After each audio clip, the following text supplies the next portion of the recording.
We're live, Beena. We're live. Hello and welcome to Moreness-Culture. Good morning, Sil. Oh, brilliant. Mm, Good morning, mm. Grain, and good morning to everyone who is going to join us live and will watch us recorded later. You all are most welcome to the Moreness-Culture space we have here, and me and Sil Sebastian here. We are here to share moreness. Okay, I am just including myself as just feeling a bit of privilege that, okay, yes, I am privileged, so I can count myself in because I'm just sharing my thoughts here. Otherwise, Sil has created this space and he always share moreness. What moreness is for a me, for a layman, What or is for moreness? What is what is moreness? moreness? Okay, what is moreness for anyone, for a new person? Moreness is going beyond your expectation, beyond the mundane ideas, perspectives, and expectations. This is what moreness is in every aspect of your life. Like when we expect kindness, moreness is going beyond your expectation. Yeah, Things which are not usually expected, things are not usually done, shared, given by others and by ourselves. This is what moreness is. When it comes to um, other, like, okay, in relationships, what moreness is? To be what more is thorough. moreness? Yeah, What is moreness? Okay, yes, my words. What is moreness in relationships? Being more gentle, being yeah, more thorough, being more considerate, being more persistent. This is what moreness yeah, is for me. Okay. And then this is what yes. we share. Sharing. Exactly. Sharing and yes, and going beyond the usual. It's not about sacrificing your integrity, sacrificing your limits, allowing other people to violate your boundaries and that type of thing. No, it Right, is right, taking a full charge of your decisions, full right. power of your decision, and of course your circumstances, and then make a decision, a deliberate decision that Yeah, yes, I'm choosing to be more. This is what more is all about for me. Anyway, what we are doing nowadays, we are busy with doing the capital R reading of Carlos Castaneda's books about Don Juan and his sharings. And the books, we are doing the second book now. And this is becoming very, very interesting because in the first book, Don Juan was more focused on other things, but now it is like, okay, it's like we are getting in-depth understanding of yeah, Don Juan also because he's sharing more than obvious, more than the mediums. And and what is very interesting for me that at that time, because the context is very important, almost crucial to understand anything. At that time, when Carlos was has shared all these books and these information from Don Juan. At that time, these things were not publicly not available, yeah, not easily available. That was new. That was moreness. People didn't have any idea what he's talking about, what he's sharing. Mostly people don't have that. But people did accept this. And that is the hope right there for me that people will understand moreness. It's a very practical thing. It's a very everyday thing. It's a very everyday gesture. yes, Moreness is our everyday gesture we can do in every aspect of our life. When we right. are doing our job, you don't need to sit for more hours just there. No, but be Yeah, really, yeah, really um, honest with ourselves and yeah. with others. It's a switch of perspective. Yeah, Exactly, exactly. This profound, is all we need. profound shift of perspective. Yes, you Wow, don't need to do physically more work. You can right. do exactly as required, as needed, as appropriate. But in that, you can be more by being honest, Yeah, being impeccable. You can add value. yeah, That's the whole thing, and this is what Sil is sharing, and this is what at that time Don Juan was sharing. When yeah, he says that there is more than the usual obvious yeah, reality. That was like really mind-blowing. That would be, I assume, at that time. Now we take it for granted because we have so much information about these things. And of course, some false information also, flood of false information about, because everybody is so fascinated about that woo-woo stuff that, oh, yes, there is more. And people assume that they can access that moreness, which is accessible, but not Yeah. entirely, not by everyone. That's my understanding of it. Okay, so today we have a specific topic Sil want to discuss, and Oh yes. yes, Oh and yes. Oh yes. as soon as he is Oh going yes. to, okay, yes, okay. So I'm let's switch to that topic because I'm keen to know more about it. okay. So Yes. I want to talk very specifically. Let me just find where I was. Yeah, I lost my place a bit. I want to talk very specifically about believed value. Hmm. Believed value. Yes. Hmm. Value, in other words, that we believe in. Yeah. But specifically, this believed value very often does not actually result in real value, Hmm. actual value. Believed value versus real value, right? It's not a Yes. practical application aspect to it. And I'm going to give a few examples. I'm going to use two fun ones from when I was a nincompoop teenager, right? I was very into cool, and I was a cool kid, all right? Yes. Because it was supposed Golden to boy. be. On my social side, my private side didn't care two hoots about such stuff. But on my social side, I was very into cool because that's what you're supposed to do. All right. So, come teenagerness, all right, two things. The first was at that time, bro cream was still a thing, right? The greased hair, right, was still Hmm. an idea, and this was like cool. Right? Put bro cream in here. All right, fine. So I go and I actually find some money to buy bro cream, a little jar. You open a little jar, and this is kind of white creamy stuff, and you put it into your head, in your hair. And first of all, I'm like, what, really? You're getting all this stuff on your fingers? I don't like oily stuff on my fingers. Okay, doesn't sit happy with me. I don't enjoy it at all. Anyway, I put it into my hair, and then you put it, but it's like, oh my God, this is quite the rigmarole to put in. And you comb it back, and it's all there, and it's like, I don't know, it's very stiff, and it's very awkward. It's very artificial, right? I was like, all right, well, anyway, I got bro cream in my hair. I'm cool now. Right? But then the very next thing, I'm like, okay, so I'm walking around with my bro cream. I'm all happy with myself, and I'm thinking I'm the bomb now with the bro cream. But as soon as I wanted to sit down, and we had a very high, my favorite chair was a very high backed armchair, and it came up higher than my head actually. But now I couldn't put my head against the back of the chair because I'd get all this grease on the chair. Actually, there's a thing called an antimacassar, which is a little that you. It's just like a placemat, kind of looks like a placemat that you put on tables, right? If you put a little Hmm. placemat on top of the tablecloth. Oh, anyway, Hmm. it looks very much like that, but it's you put it on the back of armchairs for this reason, to protect against grease in the hair. Not this kind of grease, just any regular hair oil, right? To protect your furniture. It's called antimacassar. Well, anyway, we didn't have antimacassars, although I knew on some other furniture we had it, but not on that particular chair. But I don't want to get the grease. Then when I went to go sleep, same thing. Like, I can't put my head on the pillow because I'm going to have all this grease on the pillow. I'm like, come on, man, this is just absolutely absurd. Like, really, seriously, how does this logic work? Well, that was the end of bro cream. Okay, Hmm. very, very, very short experiment with bro cream, right? Because the believed value for me did not match the actual value, right? I mean, it may have looked cool, but there was a high price to pay for this cool. And for me, I'm not willing to pay such a price. So, all right, maybe there was an actual, but all right. And the second thing was bell bottoms, right? Uh, you know, bell bottoms were still very fashionable. This is in the mid 70s. They were a bit behind the times in fashions. In the rest of the world, bell bottoms had already gone. But anyway, at that time they were still there. And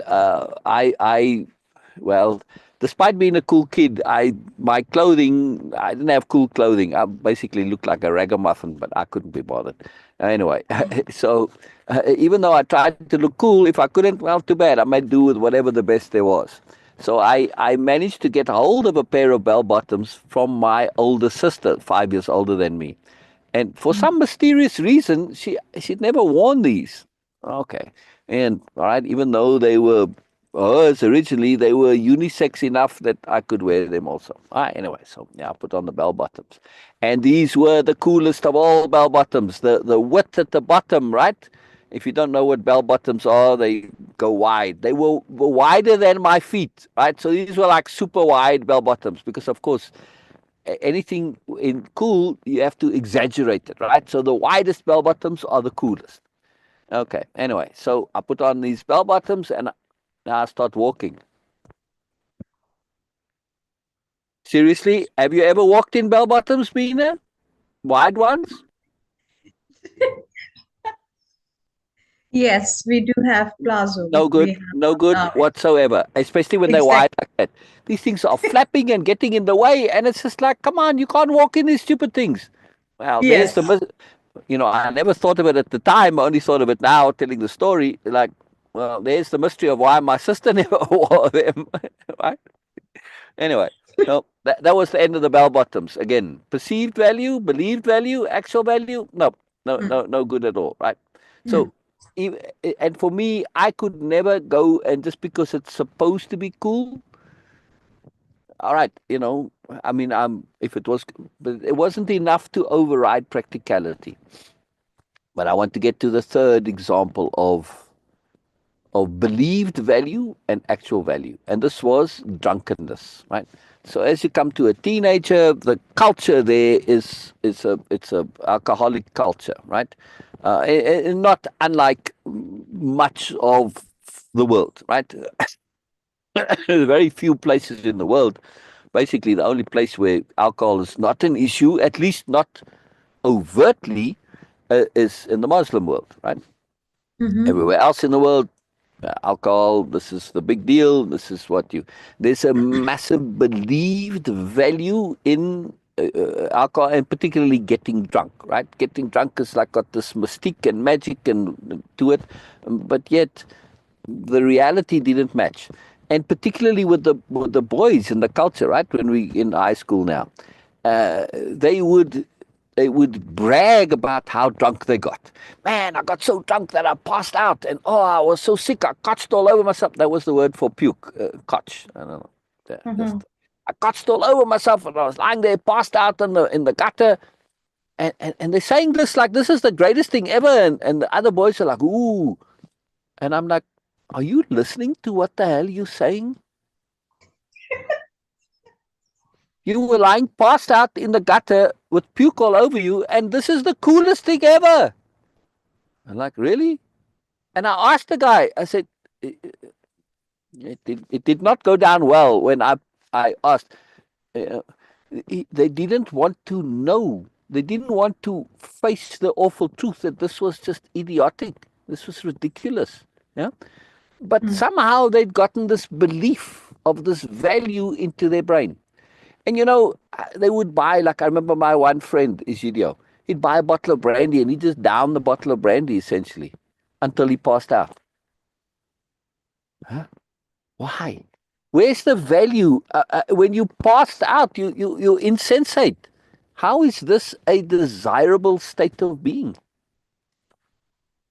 Complete madness, complete and utter madness. And he wasn't alone. It wasn't an exceptional thing, right? This was the culture of the boys. I'm like, hell no, sorry. I thought drinking was very cool because it made me very mature, but I grew out of that in a hurry too.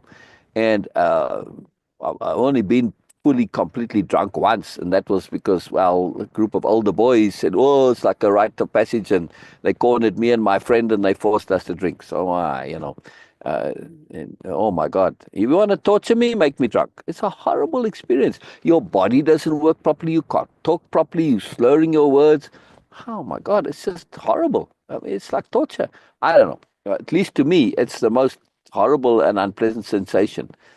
But I saw how others also did not find it pleasant, but they overrode the unpleasantness because of this belief of the value. Right? I saw it in many, many, many instances, not just in the drinking and the alcohol. Right? Parties, the biggest thing ever.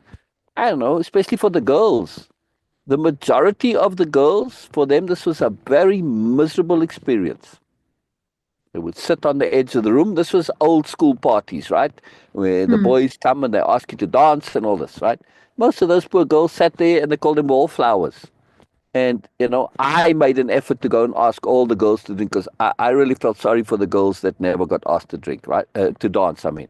So I would ask all the girls to dance. All right, I dance with the pretty ones more often than others, but still, I thought it was a very horrible, unfair circumstance, right? And I felt for the girls. It was just a miserable situation. Now, a lot of them contributed to their own not being asked to dance because they sat there looking miserable. Well, and if you're going to sit there looking miserable, then who the hell wants to dance with you? Yeah. So it was a bit of a vicious circle there. Nonetheless, they kept coming to these things. Why? Yeah. Say it again, please. The girls kept coming to the parties. Yes. Why? It was unpleasant for them. It was miserable for them. Made them very unhappy. But they kept coming. Believed value versus actual value. Yeah. Hmm. Furthermore, I saw this in general culture when it came to birthdays and Christmas and people needing to buy gifts. Yeah, especially on Hmm. Christmas, we had to buy gifts for everybody, right? And this was a very, very stressful time for most people. They didn't have the money to do this, right? They had to really struggle to find the gifts. Secondly, they really struggled to think of what gifts to buy and to buy appropriate gifts because they didn't have the budget to really buy nice gifts. And also, like, who do I give the gifts to? Where do you draw the line? Where do you cut this off? Right? Because you want to buy gifts for your larger circle, but you just don't have the money. So it was a massively stressful situation. And yet they kept doing it over and over again, right? They didn't find a different solution and remedy and say, look, I know I don't have enough money. I'm going to just buy one gift, and whoever's the lucky one this year gets the gift, a nice, really gift, or whatever. Find some other creative solution to it. I saw this unpleasantness of it, which is, to me, I said, no, I'm not going to be giving gifts, and I don't want to receive gifts either. I didn't like receiving gifts. I don't mind giving them so much, but I didn't like receiving gifts because there was a lot of baggage with this, right? You giving the gift because you have to, not because you want to. And, you'd get lame gifts, and now you have to say, oh, thank you very much for the lame gift. I don't like being a hypocrite and false. So, I mean, I used to get handkerchiefs from my auntie. Come on, seriously? You know, like, I've got already enough handkerchiefs. It's like the lamest thing ever. Anyway, it was almost a joke with the kids that we'd all get these lame gifts from my auntie. It's like, why bother? It's just anyway. It was a sad situation. It was sad. Again, believed value as to actual value. Yeah? And we see this in many, many, many instances where people behave according to things that they're supposed to do and should do because they believe there's value, but they don't actually make that connection between the real value. Now, when we look at things, especially from a cultural point of view, like in tradition and yeah, like Christmas, for instance.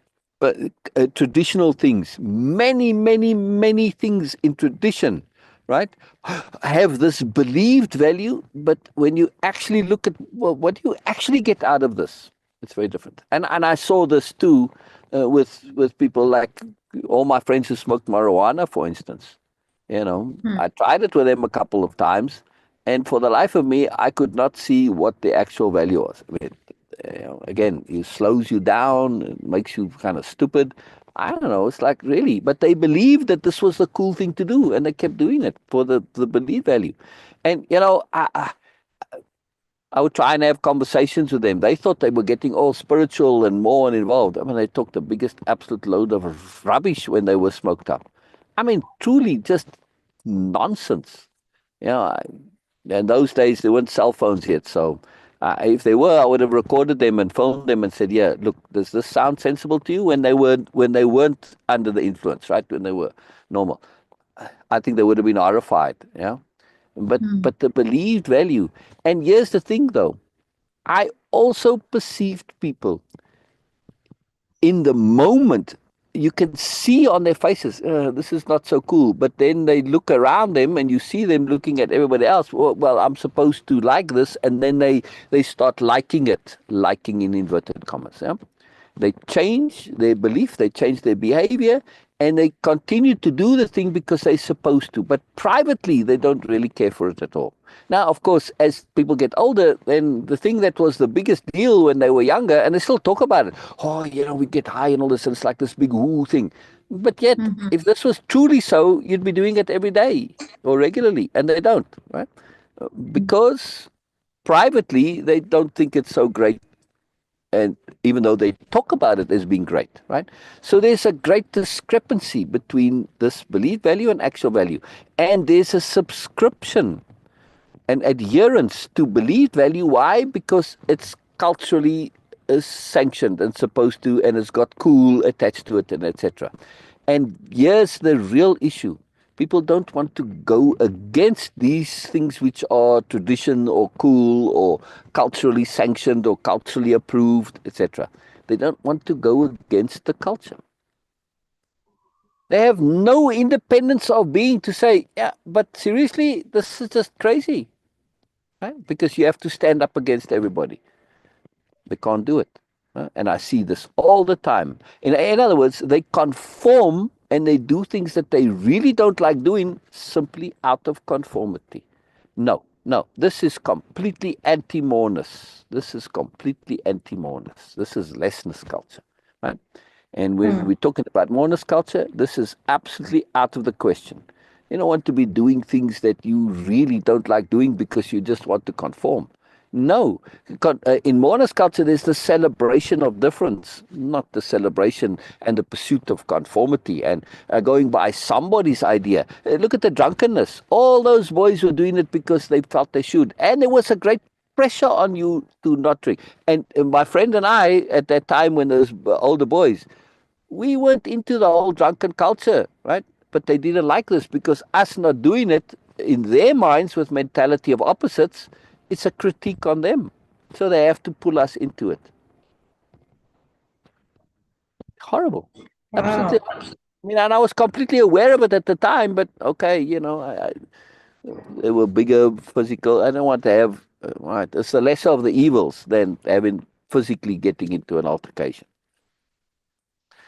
Just astonishing things that people do to perpetuate their own foolishness, right? And when people do foolish stuff and realize it, their egos are so big to say, oh my God, I did something totally idiotic. Yes, I got drunk and I was stumbling around and I made a big fool of myself. But now they don't want to acknowledge that they did something really idiotic. So they transform it and they start to sell it as cool. Yeah? Hmm. To justify it, right? To vindicate and so that the ego doesn't say I was idiotic. So they sell it as cool. Yeah. And Yes. it's like, really, this is you stumbling around, falling, doing stupid things. I mean, really, truly stupid things, right? That sometimes result in real physical harm. I mean, you just look at drunken parties like in college and all this. This is just a festival of stupidity. Yeah, typical college drunken party, especially chugging stuff and all this. It is the absurdity is mind blowing, and yet people are doing this willingly. Why? Because of conformity. They don't want to be out. They don't want to be different, right? And this is a big deal. Big deal, right?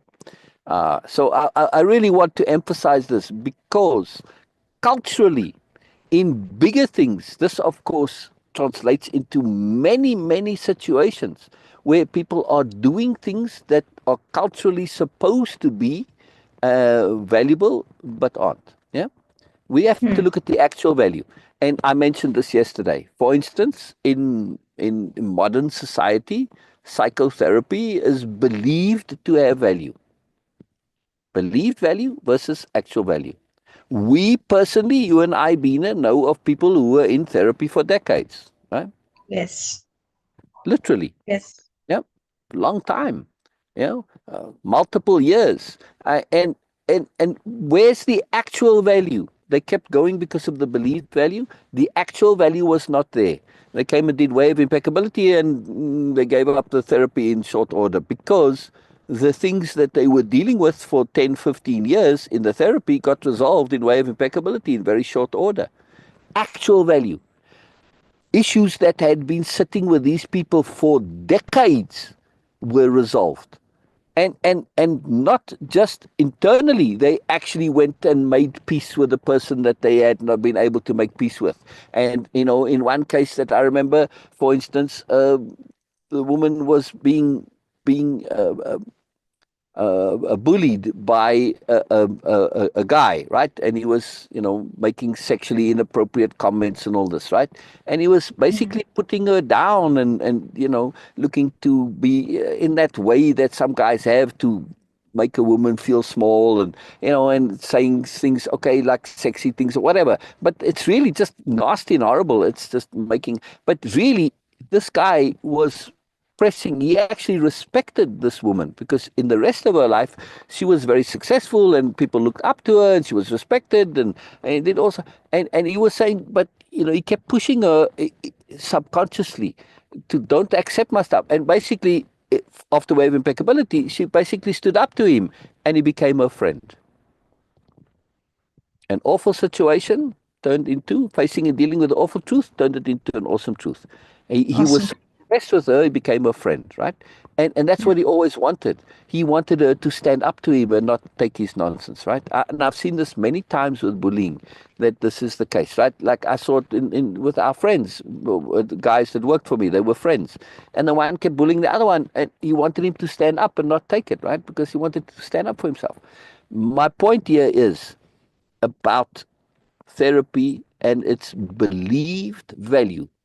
We need to make this effort to pay attention to say, is this really actually valuable for me? Never mind that other people say it's valuable for them.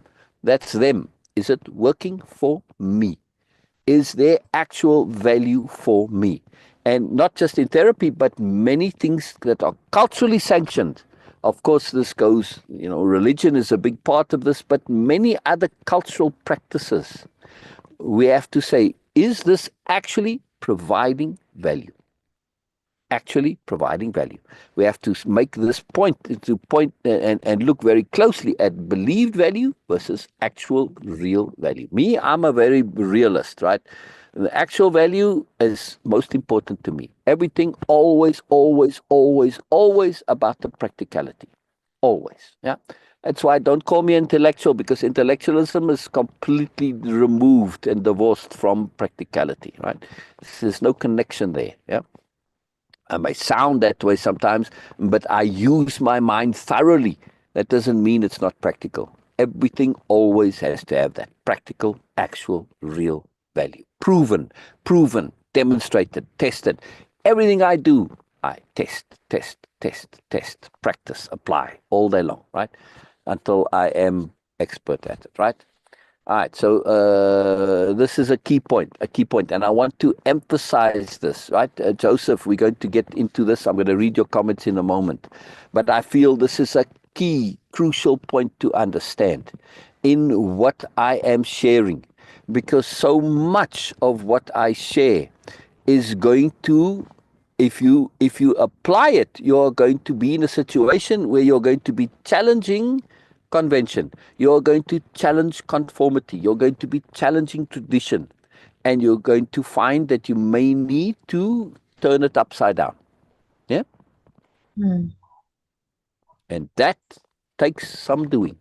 That is something that people struggle to do. Even though they find it unpleasant and miserable, they still do it. Yeah? Like all the examples that I gave. Yeah? They didn't Yes. like doing the things, but they did it because they didn't want to be out. They didn't want to stand out. They didn't want to have attention on them. They didn't want to be the one to stand up and say no, right? They could even, you don't have to say you're wrong in doing it. It's nonsense, but that's how their brains work, right? They think them saying, I don't want to do this is a criticism of everything else. It's that mentality of opposites, right? Mentality of opposites says if something's not black, then it must be white, which is completely nonsense, of course, right? Can be any damn color. Yeah. But Yes. this is how people think. They think it must be the opposite. Nonsense. Can be something else, right? They're alternative opposites. There's not, everything doesn't have an opposite necessarily, right? There's black and white, there's all the colors, right? And life is very similar.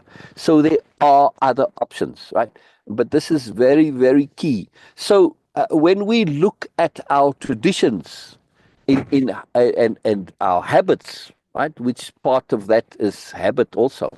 I mean, habit and tradition very closely linked. When we look at these things, we have to ask ourselves, what is the actual value? Is this actually resolving my problems? Yeah, and Joseph mentioned the generational trauma, yes, and cultural trauma.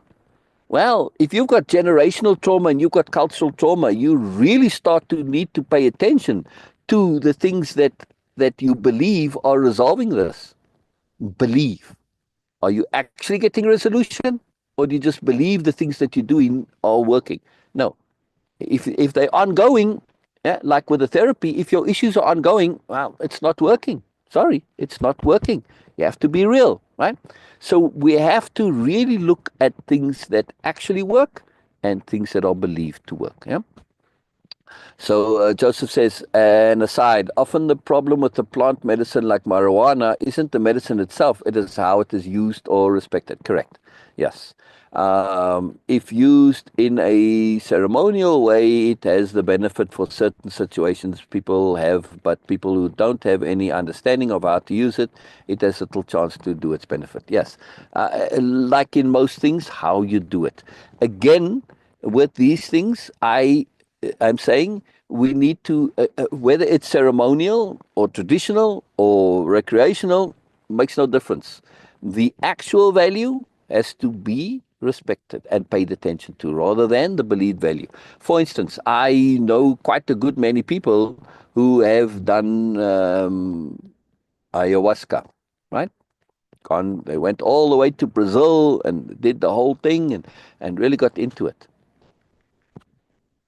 Believed value. Ayahuasca's become kind of the thing, right? I remember back in the day when peyote was the thing, and then there was other things, different initials, M this and whatever, right? And it changes over time, right? And you say, well, why don't this thing stay valuable? There was like the biggest thing ever. This was like change your life, spiritual, fantastic, and then it sort of fades, and then it was the next thing. Well, seems like currently it's ayahuasca, right? Uh, like, yeah, all right. But now I look at my friends who have this, and they talk about, oh, what a profound experience.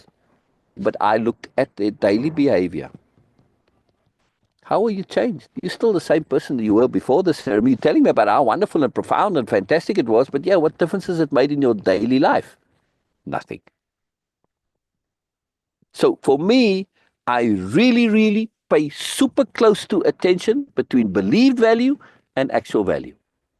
People do the most incredible things, and repeatedly they can spend their whole lives pursuing believed value and don't get any actual value out of it, right? I saw it with the booze religion. That's what I called it, the booze religion, because it's really very similar, right? A belief, right? Religion is all about belief.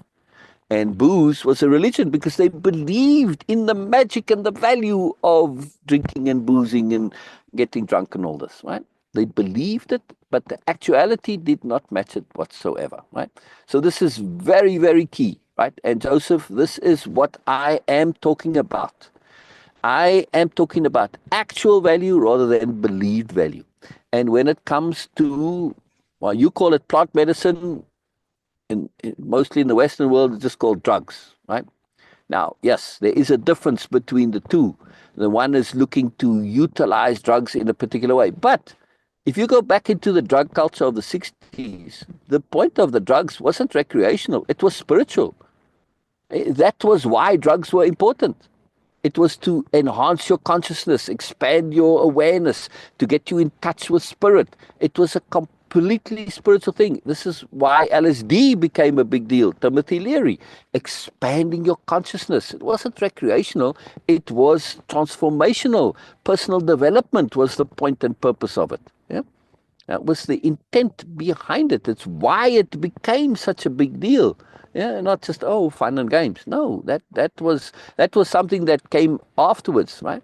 So the intent underneath was this moreness. But of course it didn't last. Why? Because the belief value and the actual value, massively different. Right? So these movements, they faded, they didn't last, and they died out, right? Because belief value, actual value. Yeah. Yeah. So we have to be very, very cautious. Can there be actual value? Of course. Is there a price to the actual value? Yes, also. We have to really look carefully at the actual value and the price you're paying for. And this is Don Juan's point when he's using the power plants. If needed, as in extreme situations, right, or whenever it's appropriate, yes, you use it. But you use it as little as possible. Why? Because there's a price to it. Actual value, belief value, price, right? So first of all, sometimes we get belief value and there isn't really the actual value. Secondly, when there is actual value, you also have to take the price into account, right? So when it comes to medicine plants, drugs, there's a high price to pay in the body. Yeah, a very high price to pay for it. Doesn't mean it's not valuable. Now, here's the question. Can you get to the same result without it? Yes, absolutely. And this is the point that I keep on making, Joseph. I'm not saying that the medicine plants are bad. Never said that. Never ever said this, ever, right? I'm simply saying pay attention to the actual value and the price of the actual value. Yeah?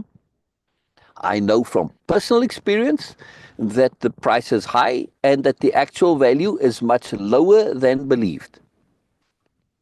Yeah, much lower than believed. Yeah. Again,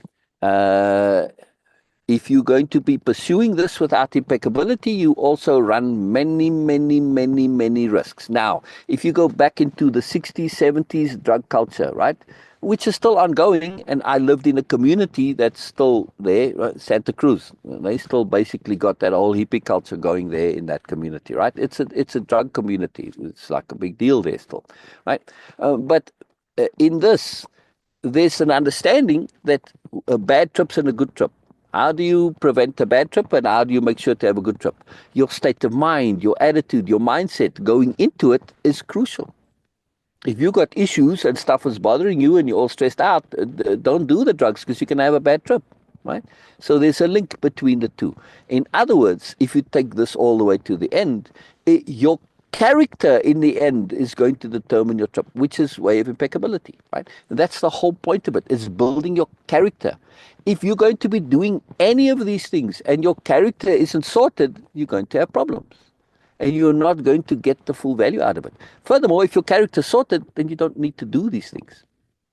That's the whole point of Moreness-Culture and Way of Impeccability, to say that these extreme remedies, as valuable as they might work, they are remedial remedies. Remedial remedies. Yeah? You can connect to spirit without power plants. It's not the only way to connect to spirit and moreness. Yeah? It's not the only way to access alternate realities. There are other ways. Yeah?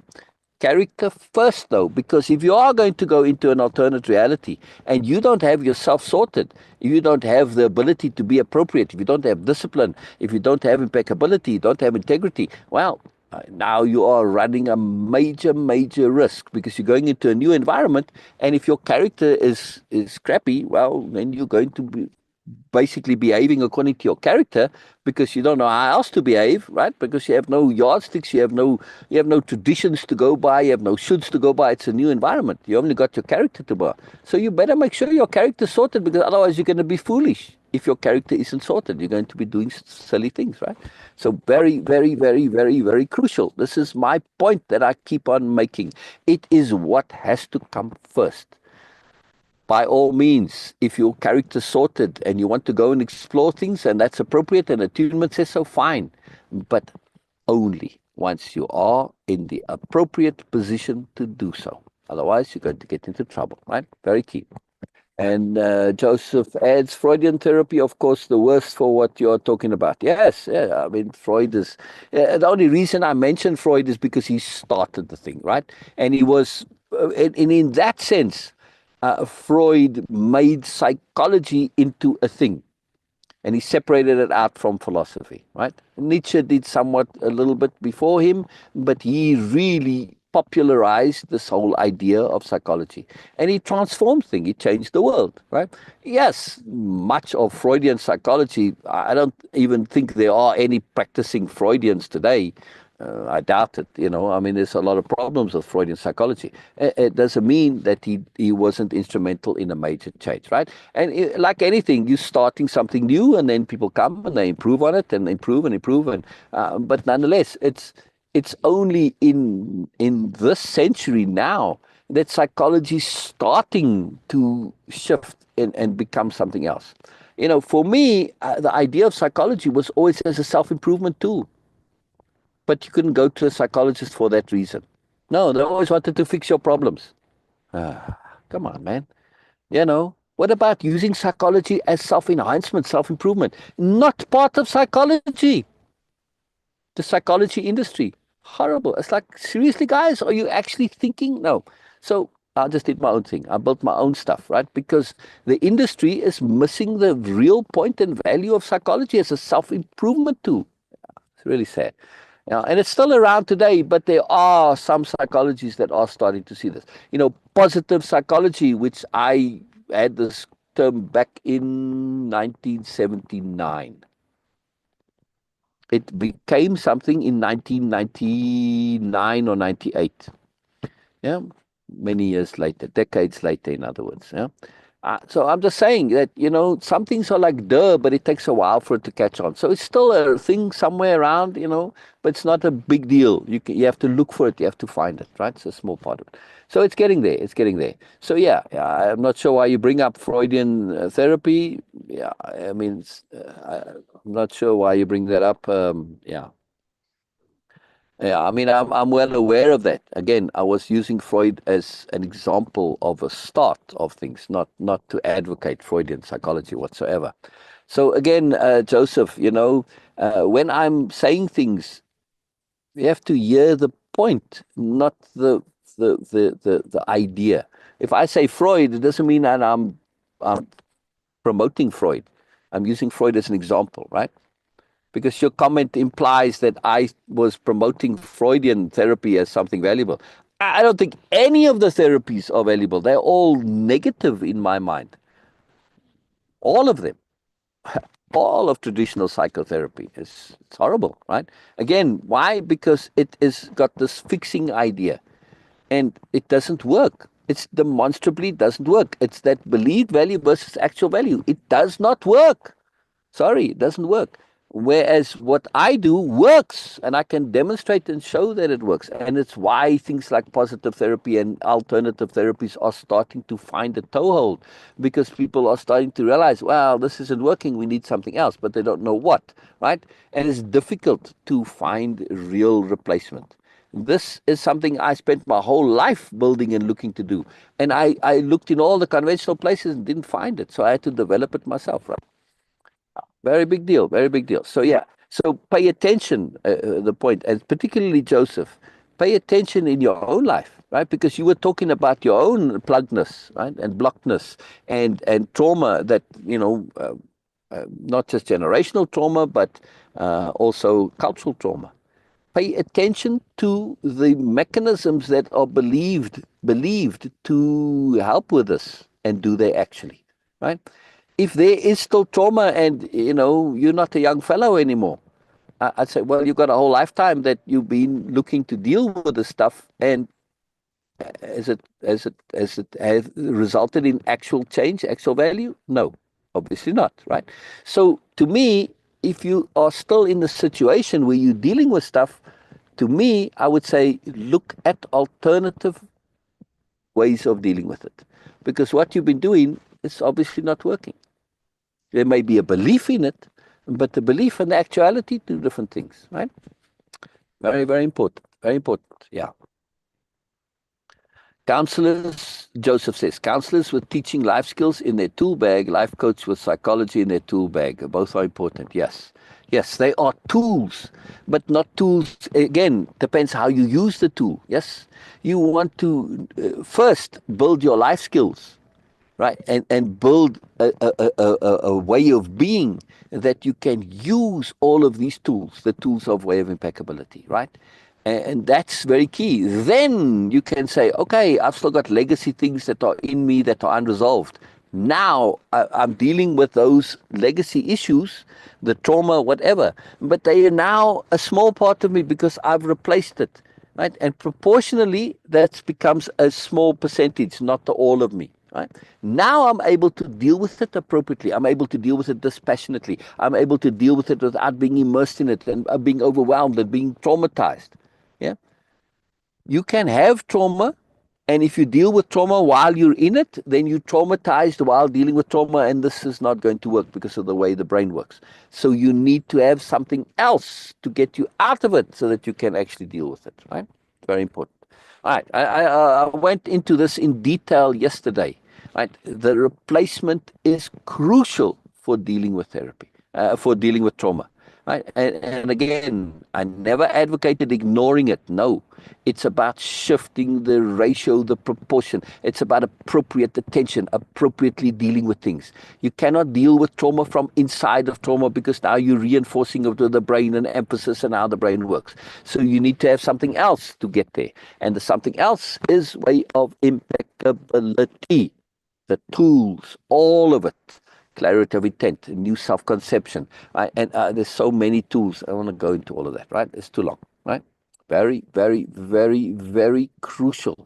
Otherwise, you're wasting your time when we just start looping. And I've seen this time and again. People dealing with trauma. Like I said, I have experience with this. I'm not talking just theoretically, actual experience, right? Things that actually work. Things that actually work, right?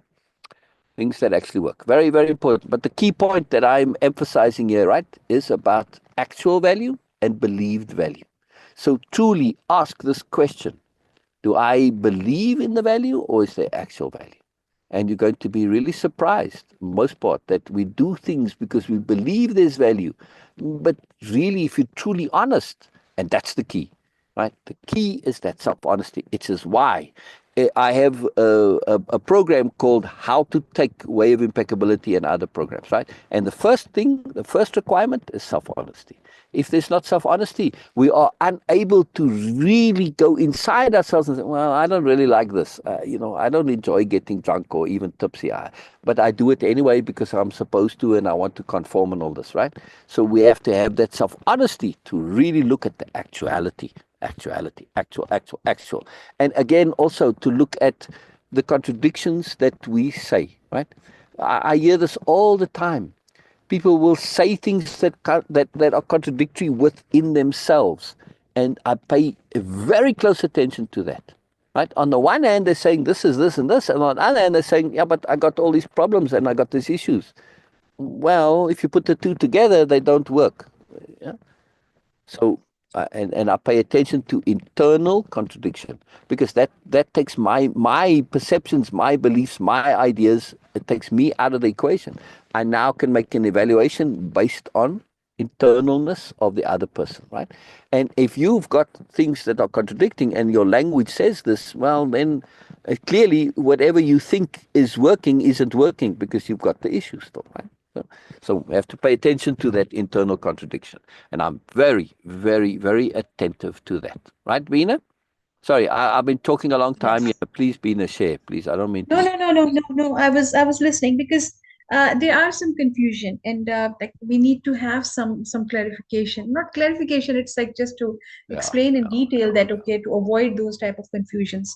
I have seen, of course, as you were mentioning about the therapy, that okay, we have experienced that, and also it is just one incident he quoted, but many others, like uh, building up a new relationship or a better relationship with the parents who are not anymore in this world, and Yeah. just having a completely different perspective, completely different relationship, because the relationship exists even the person is not there. We do have this Yeah. capacity as human that we keep that relationship even in just memories, but we do have that and we need to resolve that. It is similar to generational trauma that we can do, because I have Yeah. seen that people literally growing up in their past Yeah. Yeah. differently, Exactly. growing up in their past Exactly. differently.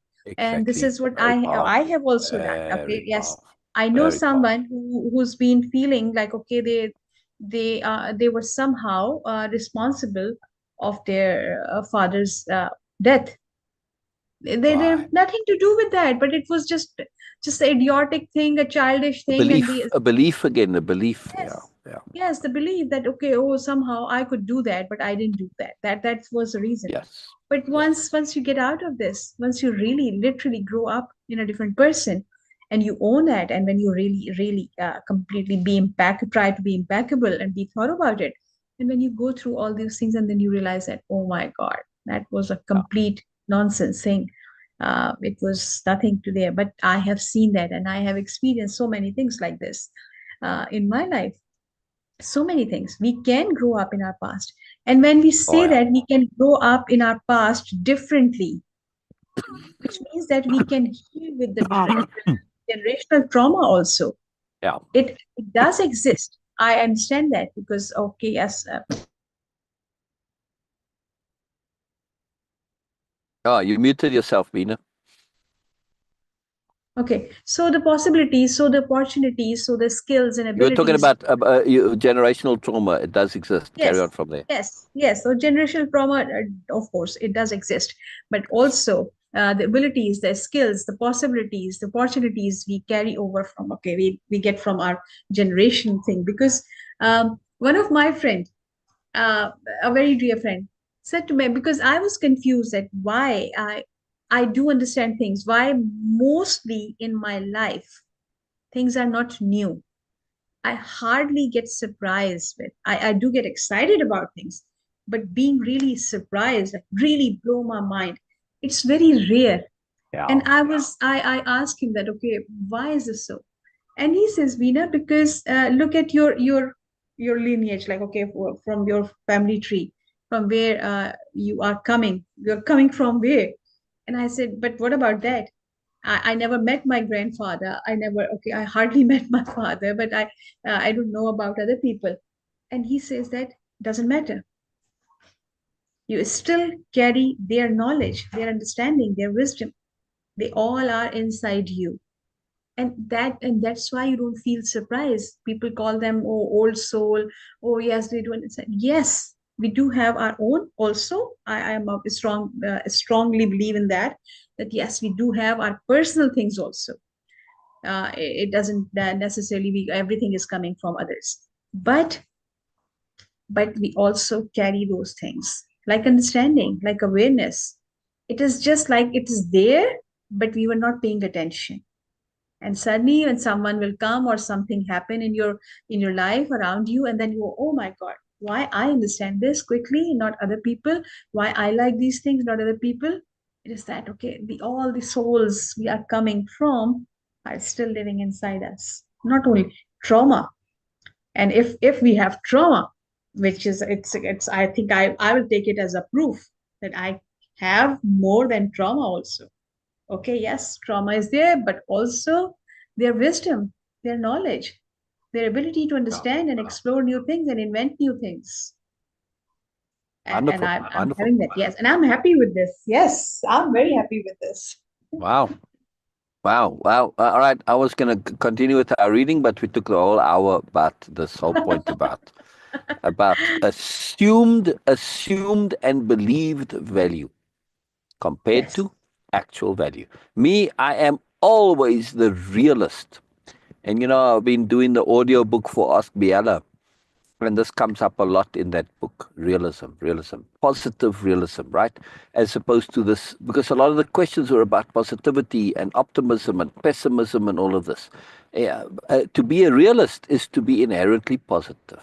Yeah. Mm. I was thinking about it actually. Uh, unless you're going to commit suicide, you're an optimist or a positivist. Mm.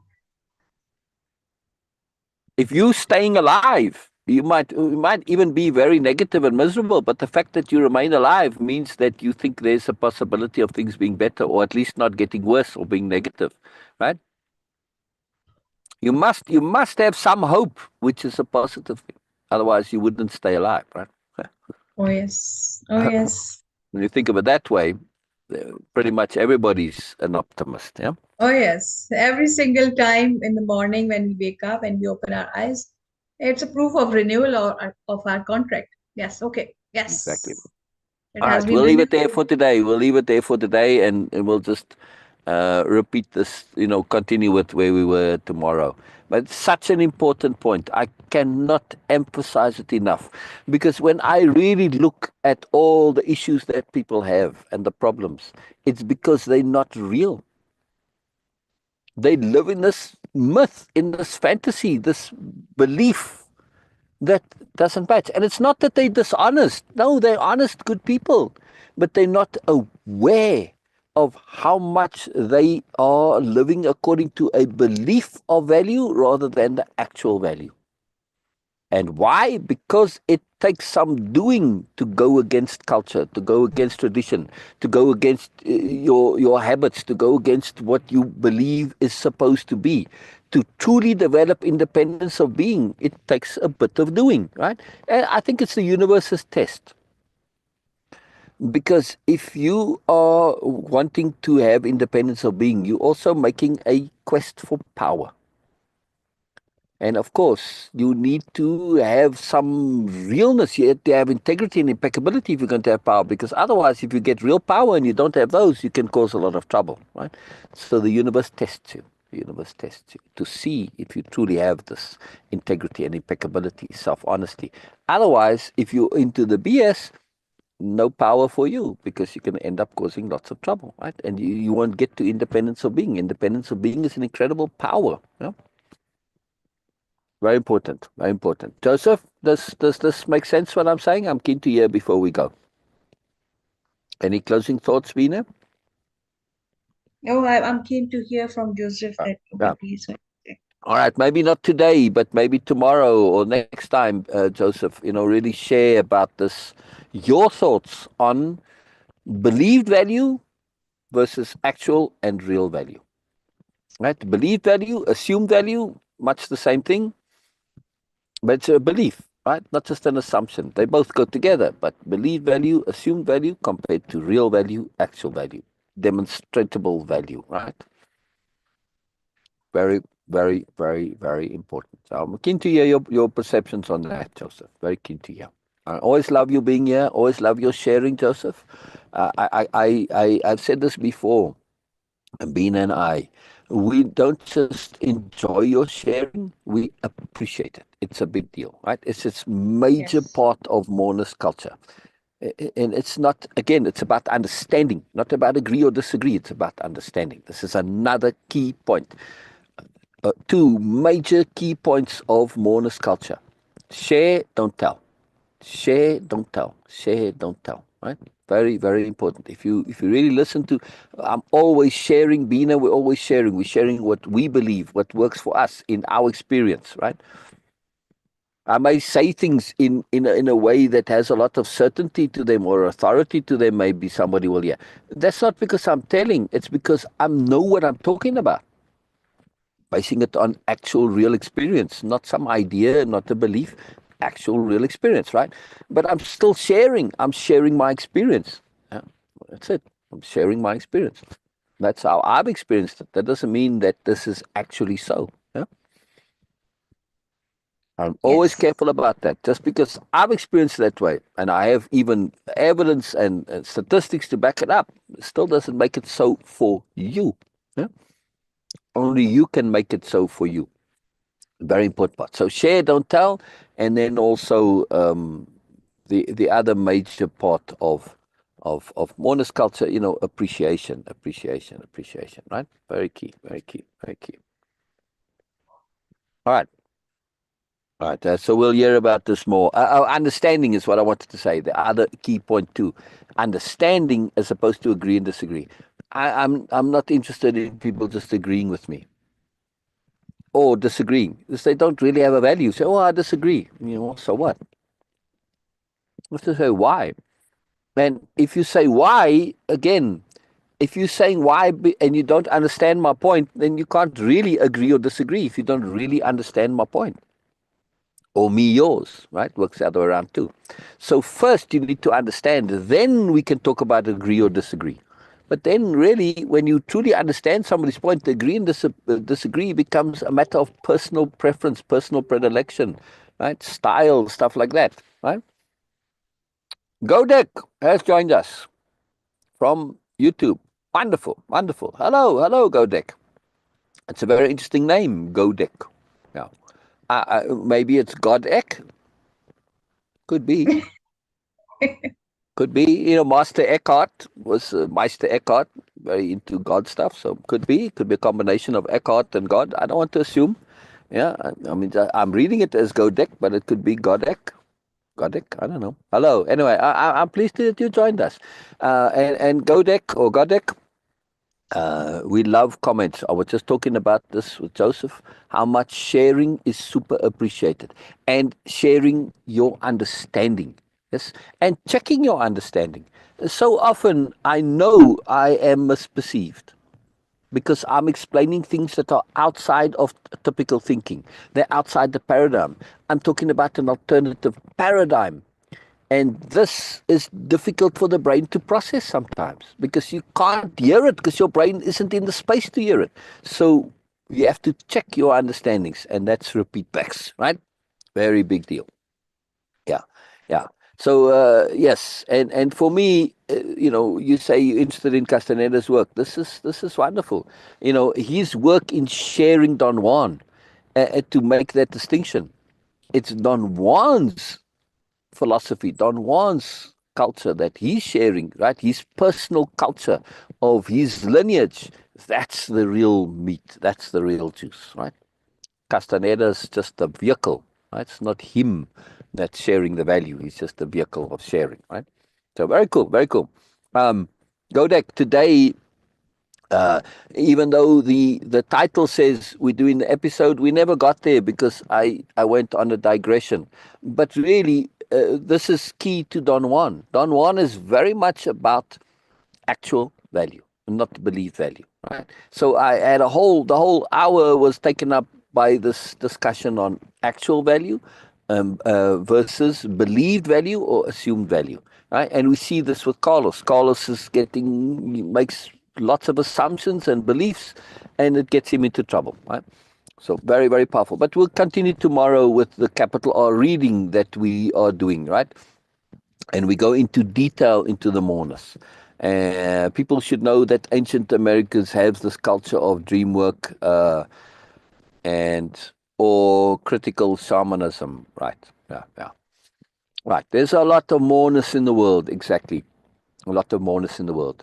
But we also want to be careful of assuming that the ancients had all the answers, because they had some, but not all, right? That's a common misconception with ancient cultures. Things evolve. And this is particularly so in Don Juan's lineage. It has origins started during the Toltec era, and a lot of people confuse Toltec culture with Don Juan's specific culture. And it's even called Toltecism, but it's not.